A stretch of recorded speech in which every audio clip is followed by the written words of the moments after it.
morning po. Kamusta na po kayo? Purihin ng Panginoon ngayong Friday morning. Isa na namang edisyon ng morning devotion ng ating matutunghayan.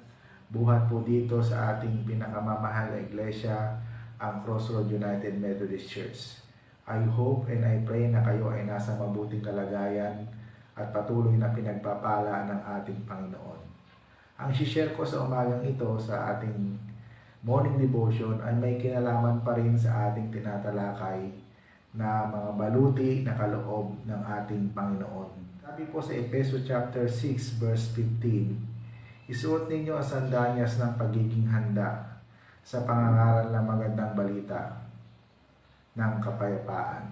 Kahit nasuot na ng sundalong Romano ang kanyang sinturon at ang kanyang baluti, kung hindi naman niya suot ang kanyang sapatos, pangdigma, hindi pa rin siya pwedeng makipaglaban. Nakakita na ba kayo ng sundalong nakipagdigma na nakayapak?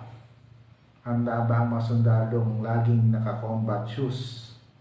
May dalawang mahalagang gamit ng sapatos ng mga sundalong Romano noong panahon ng ating Panginoon.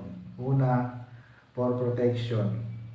Uso noon ang magtatanim ng matutulis na kahoy sa lupa. Ito ay landmine. Kahit gaano kagaling ang isang sundalo, kapag nasugatan siya sa paa ay wala na siyang silbi.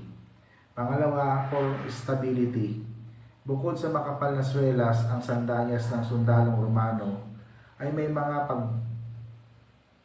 pangkamit na metal na kumakagat sa lupa na parang ngipin sa talin ng football shoes upang hindi siya madaling madulas. Can you imagine kung habang nakikipag-ispadahan ng isang sundalong Romano, siya ay nadulas? Iyon ang kanyang katapusan. Kung kailangan ng sundalong Romano ang sapatos pangdigma, lalong naging kailangan nating mga sumusunod sa ating Panginoon. Sa atin ang sapatos na ito ay ang magandang balita. Ito walang iba kundi ang pagtanggap ng Diyos bilang mga kaibigan dahil sa pananampalataya natin sa kanyang bugtong na anak na si Jesus. Sabi sa Roma chapter 5 verse 10, dati tayo mga kaaway ng Diyos, ngunit tinanggap na niya tayo bilang mga kaibigan sa pamamagitan ng pagkamatay ng kanyang anak, at dahil dito tiyak na maliligtas tayo sapagkat si Kristo ay buhay. Through Christ, we are at peace. We are connected with God. Kaya nga mga kapatid, napakahalaga yung baluti ng sandalias ng pagiging handa na pangangaral ng mabuting balita. Ito ay isang matibay, mapapatunayang sandata laban sa pakikidigma natin sa kampon ng kadiliman. Ang baluti o ang sandalias ng pagiging handa. Kanawa, patuloy tayong maging handa sa papanong paraan sa patuloy na pagbabasa ng banal na kasulatan. Sa pamamagitan nito, nalalaman natin kung ano yung mga dapat nating gawin kung sakaling dumating ang kaaway, kung sakaling tayo ay dumating sa mga hindi magagandang pangyayari. Nananatili tayong malakas, nananatili tayong matatag dahil equip tayo sa salita ng ating Panginoon. Maging ang ating Panginoon, nung siya ay narito sa lupa, nung siya ay tuksohin ng kaaway, ang ginamit niya walang iba kundi ang salita ng Diyos. At dahil doon, naging matagumpay siya, napagtagumpayan niya ang panunukso ng dyablo. Nawa, maging matagumpay din tayo sa tulong ng Panginoon laging maging handa sa pangangaral ng magandang balita ng kapayapaan upang patuloy na magtagumpay ang Panginoon sa kaaway sa pamamagitan ng bawat isa sa atin. Purihin ang Panginoon. Dumako na po tayo sa ating prayer time para sa umagang ito, para sa ating morning devotion. Tayo ay manalangin. Aming Diyos na makapangyarihan sa lahat, salamat po sa umagang ito ng Friday.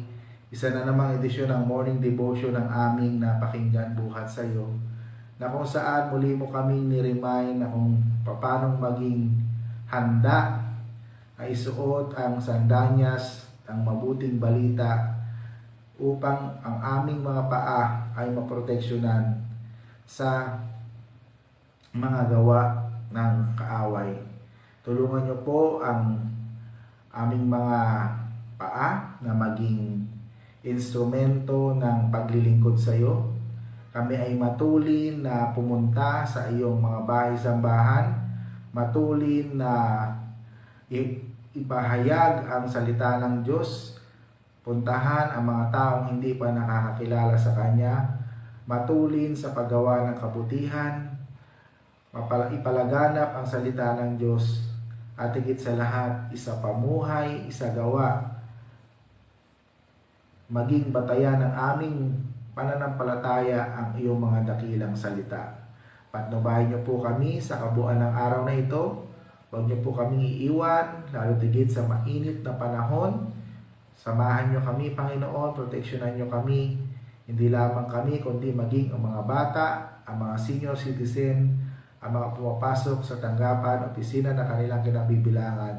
At ganoon din, Panginoon, salamat sa lahat ng iyong mga anak na nanonood, nakikinig sa mga oras na ito, sa aming mga kakilala, sa aming mga kamag-anak na pinagsishare ng aming morning devotion. Salamat po sa kanilang mga buhay.